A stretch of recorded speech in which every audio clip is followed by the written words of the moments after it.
അങ്ങനെ നമ്മള് ഹോങ്കോങ്ങിൽ എത്തിയിരിക്കുകയാണ്. ഹോങ്കോങ്.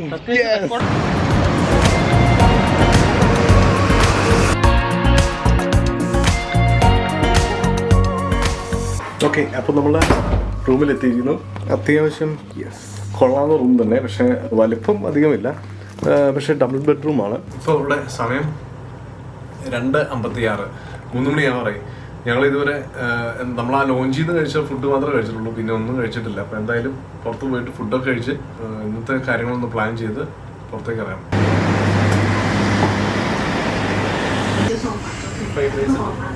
ഞങ്ങൾ താമസിക്കുന്ന ഹോട്ടലിൻ്റെ തൊട്ടടുത്തുള്ള ഒരു റെസ്റ്റോറൻറ്റിൽ തന്നെയാണ് കയറിയിരിക്കുന്നത്. ഇവിടുത്തെ ഫുഡ് എന്തായാലും നമുക്ക് കഴിക്കാൻ പറ്റുന്ന തരത്തിലുള്ള എന്തെങ്കിലും ഫുഡ് ഐറ്റംസ് ഉണ്ടോ എന്ന് നോക്കാം. ചോപ്സ്റ്റിക്കൊക്കെ വെച്ച് കഴിക്കാൻ നോക്കി, പക്ഷെ ഒരു രക്ഷയില്ല, ഞങ്ങളെ കൊണ്ട് പറ്റുന്നില്ല. അപ്പോൾ അത് കാരണം കൈകൊണ്ട് തന്നെയാക്കി. പക്ഷേ നല്ല ഫുഡാണ്. ഇവരൊരു ഫാമിലി റെസ്റ്റോറൻ്റ് ആണ്, ഒരു കാര്യം പറഞ്ഞുകൊണ്ട് നടത്തുന്നതാണ്. നല്ല ടേസ്റ്റി ഫുഡ്, ഒന്നും പറയാനില്ല. അത് നല്ല നമുക്ക് നല്ല വിശപ്പായെന്നൊന്നും എനിക്ക് അറിയില്ല, അല്ലേ? നല്ല ഫുഡാണ്. അവരുടെ ചൂടുമുണ്ട്, നല്ല സ്പൈസിയാണ്. അല്ലേ, സ്പൈസി ആണെന്ന് ചോദിച്ചാൽ സ്പൈസിയാണ്.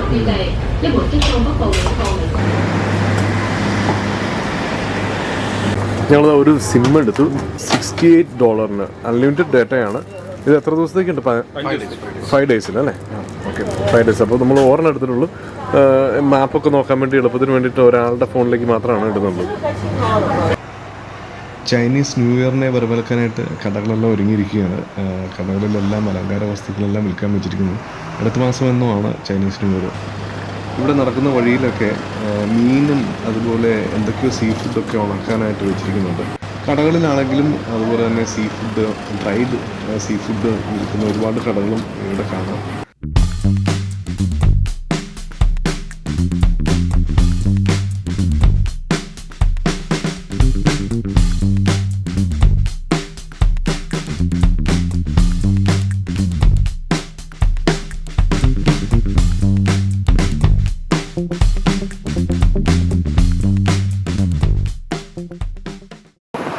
എവിടെ നോക്കിയാലും ഇതുപോലെ പ്രായമുള്ള ആളുകൾ പുറത്തിറങ്ങി നടക്കുന്നത് നമുക്ക് കാണാം. ഹോങ്കോങ് എന്ന് പറയുന്ന പ്രദേശം മോർട്ടാലിറ്റി റേറ്റ് അല്ലെങ്കിൽ മരണനിരക്ക് ഏറ്റവും കുറഞ്ഞ ഒരു പ്രദേശമാണ്. ഇവിടുത്തെ ആരോഗ്യരംഗം മികച്ചത് തന്നെയാണ്. അതിനൊപ്പം തന്നെ ഇവിടുത്തെ ആളുകൾ വളരെ ഹാർഡ് വർക്കിംഗ് ആണ്. അതായത് പ്രായം ചെന്ന് 70 വയസ്സ് കഴിഞ്ഞതിന് മുകളിലുള്ള ആളുകൾ പോലും ഇപ്പോഴും ജോലി ചെയ്താണ് ജീവിക്കുന്നത്. പിന്നെ അവരുടെ ഭക്ഷണ രീതി ഇതെല്ലാം തന്നെ അവരുടെ ആയുർദൈർഘ്യത്തിന് കാരണമാകുന്നുണ്ട്. നമ്മൾ ഇപ്പോൾ വിക്ടോറിയ ഹാർബറിലേക്കാണ് പോകുന്നത്. അപ്പോൾ ഇവിടെ ഒരു ടാക്സി സർവീസ് ഉണ്ട്, റെഡ് ടാക്സി എന്ന് പറഞ്ഞിട്ട്, അങ്ങനെ എന്തോ ആണ് റെഡ് ടാക്സി. റെഡ് കളറിലുള്ള ടാക്സിയാണ്. പഴയ കാലത്ത് ടൊയോട്ടയുടെ എന്തൊക്കെയോ മോഡൽ വണ്ടികൾ, ഒരുപാട് പഴയ മോഡൽ ഇതുണ്ട്. അപ്പം മീറ്റർ ചാർജ് ആണ് നമുക്ക് അവർ ഈടാക്കുന്നത്. എനിക്ക് തോന്നുന്നു $24 ആണെന്ന് തോന്നുന്നു മിനിമം ചാർജ്.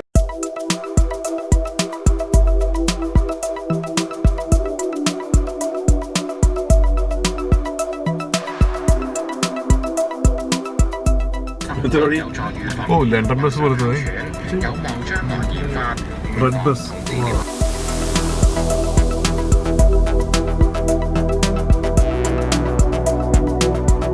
നമ്മളിപ്പോൾ നിൽക്കുന്നത് വിക്ടോറിയ ഹാർബറിലാണ്.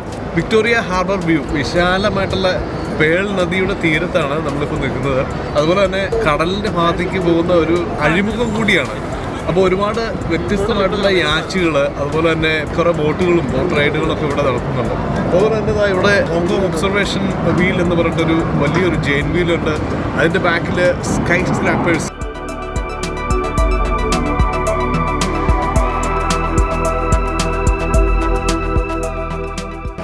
ഹോങ്കോങ് ഒബ്സർവേഷൻ വീലിൻ്റെ ചാർജൊക്കെ നമുക്ക് നോക്കാം. അഡൾട്ടിന് ₹20 ഒരു റൗണ്ട് കറങ്ങി വരുന്നതിന്. പിള്ളേർക്ക് 10, ₹20 പോട്ടെ, $20. ഇതവിടെ ടിക്കറ്റ് എടുക്കാം. നമുക്ക് $20 വരുന്നത് 15 മിനിറ്റ്സിനാണ് കേട്ടോ. ഒരു റൗണ്ട് കറങ്ങി വരുന്നതിനല്ല, 15 മിനിറ്റ്സിനാണ് $20.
ഈ കാണുന്ന ബോട്ടിന് ഒരു പ്രത്യേകതയുണ്ട്. ഇതിൻ്റെ പേര് ജങ്ഷിപ്പ് എന്നാണ്. ജങ്ഷിപ്പ് എന്ന് പറഞ്ഞു കഴിഞ്ഞാൽ ചൈനക്കാർ നൂറ്റാണ്ടുകൾക്ക് മുമ്പ് ചരക്ക് ഗതാഗതത്തിന് വേണ്ടി ഉപയോഗിച്ചിരുന്ന പായ്ക്കപ്പലുകളാണ്. ഇന്ന് ഈ തരത്തിലുള്ള ബോട്ടുകൾ നിർമ്മിക്കുന്നില്ല. അപ്പോൾ ഇങ്ങനെ ഉപേക്ഷിച്ച് കിടന്ന ഒരു ബോട്ട് ടക്ലിംഗ് എന്ന് പറയുന്ന ഒരു കമ്പനി കണ്ടെത്തുകയും അവർ റിപ്പയർ ചെയ്തെടുത്ത് മോഡിഫിക്കേഷൻ എല്ലാം നടത്തി ഇന്ന് ഈ കാണുന്ന തരത്തിലേക്ക് മാറ്റിയതാണ് നമ്മൾ കാണുന്നത്. ഇപ്പോൾ ഈ ടക്ലിംഗ് കമ്പനി ഇതിനെ ഒരു ടൂറിസ്റ്റ് അട്രാക്ഷനായിട്ട് മാറ്റി ടൂറിസ്റ്റുകൾക്ക് വേണ്ടിയാണ് ഇപ്പോൾ ഇത് ഉപയോഗിക്കുന്നത്. നമുക്കിവിടെ എവിടുന്ന് ടിക്കറ്റ് എടുത്തു കഴിഞ്ഞാൽ പേൾ നദിയിലൂടെ തന്നെ കുറച്ച് ദൂരമൊക്കെ പോയി നമ്മളിവിടെ തിരിച്ചെത്തിക്കുന്ന ഒരു തരത്തിലുള്ള ഒരു സർവീസാണ് ഇപ്പോൾ ടക്ലിംഗ് കമ്പനി നടത്തുന്നത്. പണ്ടത്തെ ഈ ജങ്ഷിപ്പുകളിൽ ഈ ഒരെണ്ണം മാത്രമാണ് ഇന്ന് ലോകത്ത് അവശേഷിക്കുന്നത്. അത്രമാത്രം പ്രത്യേകതയുള്ള ഒരു ബോട്ടാണ്. പക്ഷേ അൺഫോർച്ചുനേറ്റ്ലി ഞങ്ങൾക്ക് ഇതിൻ്റെ അകത്ത് യാത്ര ചെയ്യാനായിട്ട് സാധിച്ചില്ല.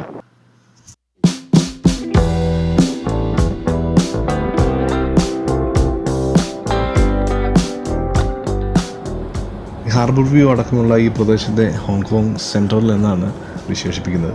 അപ്പോൾ ഹോങ്കോങ് സെൻട്രലിലെ ഏറ്റവും പ്രധാനപ്പെട്ട ബിൽഡിങ്ങുകളാണ് നമ്മുടെ ചുറ്റും കാണുന്ന ഈ വലിയ വലിയ ബിൽഡിങ്ങുകൾ. ഹോങ്കോങ് ഷാങ്ഹായ് ബാങ്കിങ് കോർപ്പറേഷൻ അല്ലെങ്കിൽ HSBCയുടെ ഏതടക്കമുള്ള പല വലിയ കോർപ്പറേറ്റുകളുടെയും ഹെഡ് ക്വാർട്ടേഴ്സാണ് നമ്മൾ ഇതിൻ്റെ ബാക്കിലായിട്ട് കാണുന്നത്.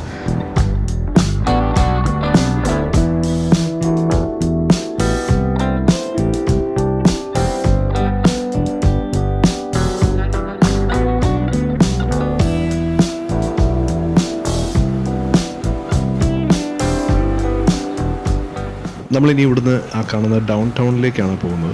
അവിടേക്ക് പോകാനായിട്ട് ഇവിടെ ഒരു വാക്ക് വേ ഉണ്ട്. പെഡസ്ട്രിയൻസിന് എല്ലാം നടന്ന് പോകാവുന്ന തരത്തിലുള്ള ഒരു വാക്ക് വേ ആണിത്.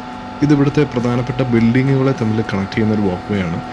ഇതിൻ്റെ പേര് സെൻട്രൽ എലിവേറ്റഡ് വാക്ക് വേ എന്നാണ്. വിക്ടോറിയ ഹാർബറിൽ നിന്ന് ടൗൺ സെൻറ്റർ വരെ നീണ്ടു കിടക്കുന്ന ഈ വാക്ക് വേയുടെ നീളം ഏകദേശം 1/2 കിലോമീറ്ററാണ്. പ്രധാനപ്പെട്ട റോഡുകളെല്ലാം ക്രോസ് ചെയ്ത് പോകുന്നതുകൊണ്ട് തന്നെ ജനങ്ങൾക്ക് വളരെ ഉപകാരപ്രദമാണ് ഈ ഒരു വാക്ക് വേ. പല വികസിത രാജ്യങ്ങളിലും പ്രത്യേകിച്ച് ടൗൺ പ്ലാനിംഗ് വ്യക്തമായിട്ട് നടപ്പാക്കിയ രാജ്യങ്ങളിലെല്ലാം തന്നെ ടൗൺ സെൻറ്റർ എന്ന് പറഞ്ഞൊരു പോർഷൻ ഉണ്ടാകും. പ്രധാനപ്പെട്ട ബിൽഡിങ്ങുകളും വാണിജ്യ കേന്ദ്രങ്ങളെല്ലാം കൂടി ഒരുമിച്ച് നിൽക്കുന്ന ഒരു പ്രദേശമാണ് ടൗൺ സെൻറ്റർ എന്നറിയപ്പെടുന്നത്. അമേരിക്കയിലൊക്കെ അതിന് ഡൗൺ ടൗൺ എന്നാണ് പറയുന്നത്. അപ്പോൾ അങ്ങനെയുള്ള പ്രദേശത്തേക്കാണ് നമ്മളിനി പോകുന്നത്.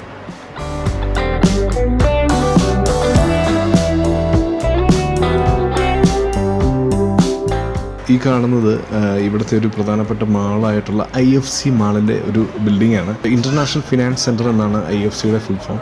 ഇതൊരു 2 വലിയ ബിൽഡിങ്ങുകളുടെ ഒരു സമുച്ചയമാണ്. ഈ ഒരു മാളിനോടനുബന്ധിച്ച് തന്നെ ഒരു വലിയ ഹോട്ടലുണ്ട്. 55 നിലകളുള്ള ഒരു വലിയ ഹോട്ടലാണ്. ഇതിൽ ടവർ 2 എന്ന് പറയുന്നത് ഹോങ്കോങ്ങിലെ സെക്കൻഡ് ടോളസ്റ്റ് ബിൽഡിംഗ് ആണ്. അതിൻ്റെ ഹൈറ്റ് 415 മീറ്ററിന്. IFC ബിൽഡിംഗ് എന്ന് പറയുന്നത് ഹോങ്കോങ്ങിൻ്റെ ഒരു ലാൻഡ്മാർക്കായിട്ട് തന്നെ എടുത്തു പറയാൻ പറ്റുന്ന ഒന്നാണ്.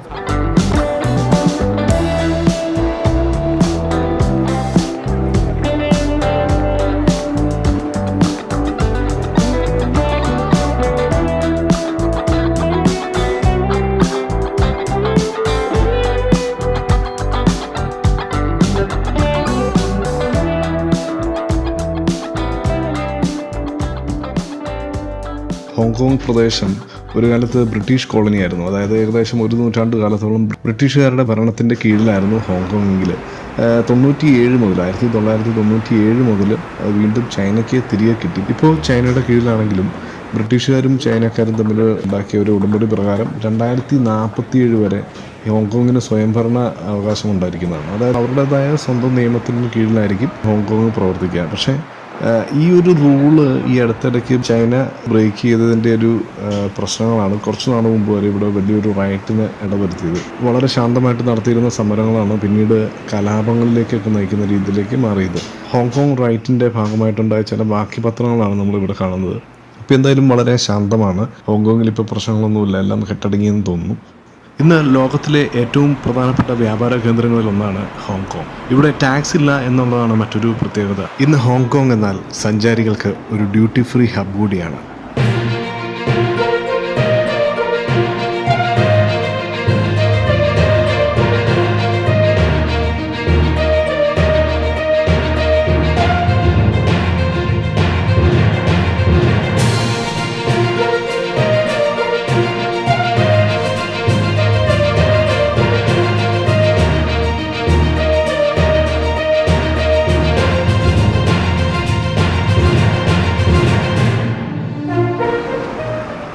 അതുപോലെ തന്നെ എടുത്തു പറയേണ്ട ഒരു കാര്യമാണ് ഇവിടുത്തെ പബ്ലിക് ട്രാൻസ്പോർട്ടേഷൻ. 74 ലക്ഷത്തോളം ആളുകൾ തിങ്ങി വസിക്കുന്ന ഹോങ്കോങ്ങിൽ 90% ആളുകളും പബ്ലിക് ട്രാൻസ്പോർട്ടേഷനെ ആശ്രയിക്കുന്നു എന്നുള്ളതാണ് കണക്കുകൾ. അത്രമാത്രം ഡെവലപ്ഡും സിസ്റ്റമാറ്റിക്കുമാണ് ഇവിടുത്തെ ട്രാൻസ്പോർട്ടേഷൻ സിസ്റ്റം.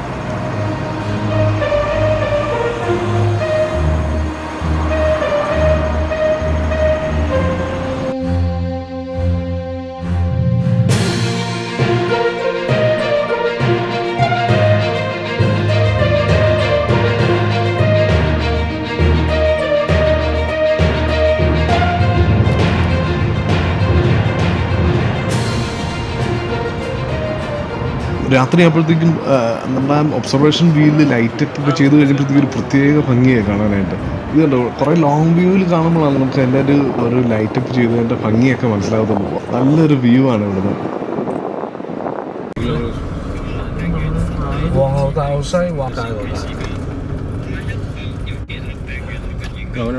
നമ്മളിപ്പോൾ ഇനിയും തിരിച്ച് റൂമിലേക്ക് പോകാമെന്ന് വെച്ചു. കാരണം ഇപ്പോൾ സമയം 10 മണിയാവാറായി. എന്തായാലും തിരിച്ച് റൂമിലേക്ക് പോകുന്നു. അത്യാവശ്യം നല്ല തണുപ്പുമുണ്ട്. നമുക്ക് പുറത്തിറങ്ങി അങ്ങനെ ഫ്രീ ആയിട്ട് അത്ര ഈസിലി നടക്കാൻ പറ്റില്ല. അത്യാവശ്യം തണുപ്പൊക്കെ ഉണ്ട്. പിന്നെ അതുപോലെ തന്നെ ഇന്നലത്തെ ആ ക്ഷീണം കൂടി ആയപ്പോഴത്തേക്കും ടയേർഡായി. അപ്പോൾ നമ്മൾ ഇന്നത്തെ സിറ്റി ടൂർ ഇവിടെ അവസാനിപ്പിക്കാമെന്ന് വെച്ചു. ലോണ്ടറി ഉണ്ട്, അത് രണ്ടും കറക്കാൻ ഇറങ്ങിട്ടോ.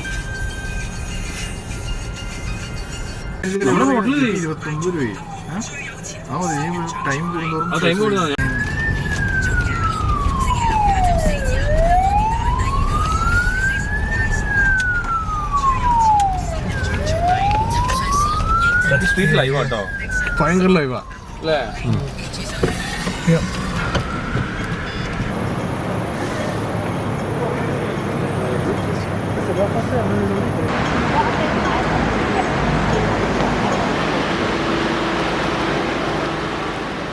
നമ്മുടെ ഹോട്ടലിരിക്കുന്ന ആ സ്ട്രീറ്റ് നല്ല ലൈവായിട്ടുള്ള സ്ട്രീറ്റാണ്. പ്രധാനപ്പെട്ട ഷോപ്പുകളൊക്കെ ഒരുപാടുള്ള ഒരു ഏരിയയാണ്. അതുകൊണ്ട് തന്നെ നല്ല ലൈവായിരുന്നു. ഒരുപാട് സ്ട്രീറ്റ് ഫുഡൊക്കെ ഇവിടെ പലയിടത്തും വെച്ചിരിക്കുന്നതാണ്. പക്ഷേ നമുക്ക് എല്ലാം ഒന്നും മേടിക്കാൻ തോന്നിയില്ല. കാരണം അതൊക്കെ ഒരു ടിപ്പിക്കൽ ചൈനീസ് സ്റ്റൈലിലുള്ള ആയതുകൊണ്ട് ഞങ്ങളുടെ കൂട്ടത്തിലുള്ള എല്ലാവർക്കും അത് അത്ര ഇഷ്ടപ്പെടുന്നില്ല. അപ്പോൾ അതുകൊണ്ടൊക്കെ നമുക്ക് കഴിക്കാൻ പറ്റുന്ന സംഗതികളൊക്കെയാണ് വാങ്ങിച്ചത്. നമുക്കെന്തായാലും ഇവിടെ ഒരു വലിയൊരു ഫ്രൂട്ട് സ്റ്റോൾ കണ്ടു. അവിടുന്ന് കുറച്ച് ഫ്രൂട്ട്സ് മേടിച്ചിട്ട് റൂമിൽ പോയിരുന്ന് കഴിക്കാമെന്നുള്ള പ്ലാനിലാണ്.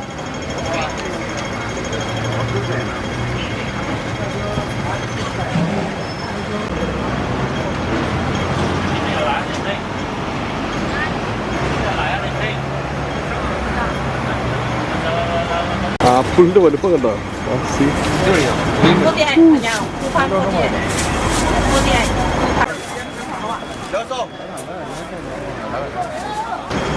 എത്ര? അപ്പം ഇതൊക്കെയായിരുന്നു ഇന്നത്തെ ഒരു യാത്രയുടെ വിശേഷങ്ങൾ. ഇനിയുള്ള ദിവസങ്ങൾ പുതുമയുള്ള കാഴ്ചകൾ തന്നെയായിരിക്കും ഹോങ്കോങ് നമുക്ക് സമ്മാനിക്കുക എന്ന് തന്നെയാണ് വിചാരിക്കുന്നത്. അപ്പോൾ എനിവേ ഇന്നത്തെ വീഡിയോ ഇവിടെ അവസാനിപ്പിക്കുകയാണ്. ബാക്കിയുള്ള വീഡിയോകൾക്കായി കാത്തിരിക്കുക. മനോഹരമായിട്ടുള്ള വീഡിയോകൾ തന്നെയാണ് ഇനി വരുന്നത്. Stay tuned.